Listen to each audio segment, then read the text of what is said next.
Go!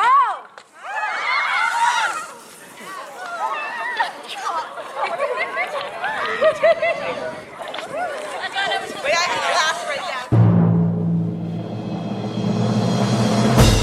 I started off as a psych major and I moved into studio art because it allowed me to understand people in the way I was trying to, gain from being a psychology student, but it allowed me to do it in a way that was more natural for me.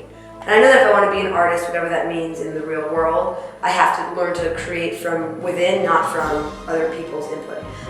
And so this was like the first time I had to not be given a prompt, but really think from just the things that I like and what inspires me and create something that way. And that was daunting.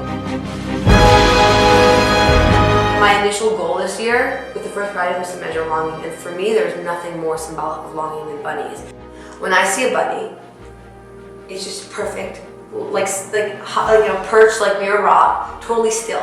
I want to be its friend. When I approach it, it runs away. It's completely elusive, and that is a tease for me. So I wanted to create something that wouldn't be elusive, that I could, pet and wouldn't run away.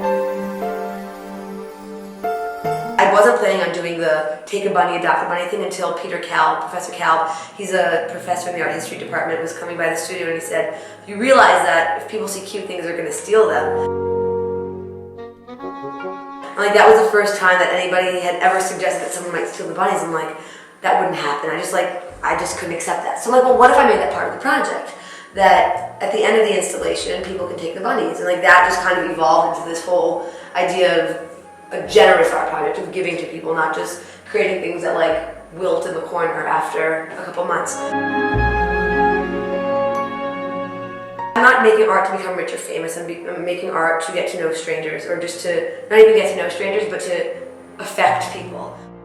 Yeah, they're not real, but there's so much life that's going to come out of it. People are going to take these bunnies and they're going to go explore the world. So this false hope of oh, a real bunny, no, it's fake, oh, that sucks, but oh, I can keep it, I can take it home with me and do something with it. I think that's kind of the hope at the end of everything. We still long for things, but because we're so young and there's so much left to go, we hope you don't know how those things will pan out and how those things will evolve.